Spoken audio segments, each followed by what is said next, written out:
Madame, monsieur, bonsoir.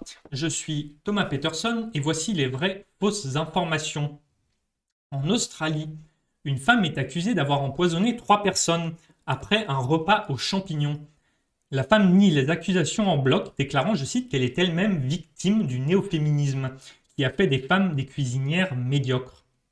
Au Brésil, sidération après la mort soudaine de la doyenne de l'humanité, Ignaca Navarro Lucas, à l'âge de 116 ans. Des enquêtes sont en cours pour déterminer la cause du décès. En Belgique, le coprésident du parti écolo, Samuel Kogolati, aurait été espionné par un élu socialiste pour le compte de la Chine. Ce dernier aurait transmis des informations hautement compromettantes pour l'écologiste, comme le fait qu'il achète du papier toilette 5 épaisseurs ou qu'il se douche tous les jours. Au Royaume-Uni, les femmes transgenres bientôt interdites de participer aux compétitions féminines de football. Le porte-parole de la fédération annonce aussi la suppression parallèle de la règle du hors-jeu, estimant, je cite, qu'il est inutile de maintenir une règle que plus aucune joueuse ne comprend.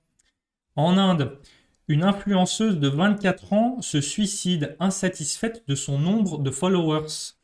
Au moment du drame, elle ne comptait que 350 000 abonnés sur Instagram, soit 4 fois moins que la vache de son village. Au Vatican, le conclave se réunit pour choisir le successeur du pape François.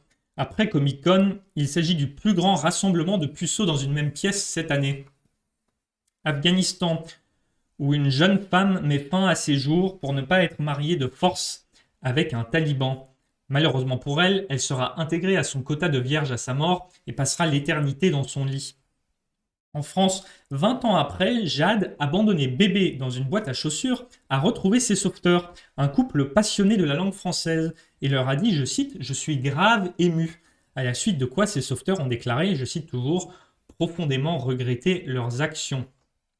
Emploi. Une enquête révèle que les discriminations liées à l'apparence physique prospèrent encore et toujours dans le monde de l'entreprise, unissant dans leur colère une coalition hétéroclite allant des moches aux tons en passant par les laidrons. Belgique, un collectif de personnes en situation de handicap organise une grande mobilisation contre la suppression du budget d'assistance personnelle. Pour des raisons d'ordre pratique, la grande mobilisation a finalement pris la forme d'une grande immobilisation. Technologie. Les taxis autonomes d'Uber arrivent bientôt en Europe. Ces Uber sans conducteur fonctionnent exactement de la même manière que les Uber avec conducteur, sauf qu'ils ne violent pas les clientes.